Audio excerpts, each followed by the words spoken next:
we're back on the road. Medyo mahaba yung biyahe natin. May client tayong umorder ng 2 heat pump. Check na lang natin yung naging progress at saka naging trabaho doon. Alright?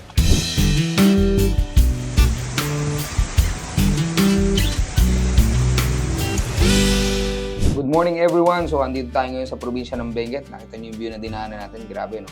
Ang lamig dito ngayon. Pero hindi yan ang pinunta natin. Trabaho tayo. So mag-i-install tayo ngayon ng 2 heat pump dito. Yung client gusto niya mapainit tong swimming pool niya rito, itong malaki niyang pool. So kaya 2 heat pump ang nirecommend namin dito. Upon checking dito sa pool niya, tsaka dito sa pump room niya, medyo may mga hindi standard at tsaka medyo may mga linggawa. Nagbigay naman na tayo ng recommendation sa client kung anong magandang gawin dito. So tayo, gagawa na lang natin ng paraan para makapaglagay tayo ng plumbing natin at ma-install natin yung 2 heat pump natin. Ayan, naglagay na rin tayo ng control panel natin dito. Ito yung pinaka-safety natin para in case of low voltage, mamamatay ng kusa yung unit natin.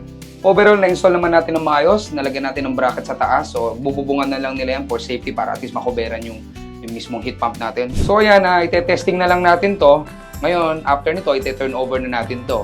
Ituturo natin sa kanila kung paano ang operation nito, kung ano yung mga dapat at hindi dapat gawin. So, habang umaandar itong heat pump natin. Kung may kailangan kayo sa materials, construction ng swimming pool, anything about pool, alam nyo na kung sino hanapin nyo. Ito ulit si Tito Sai, ang tito nyong walang kapaguran.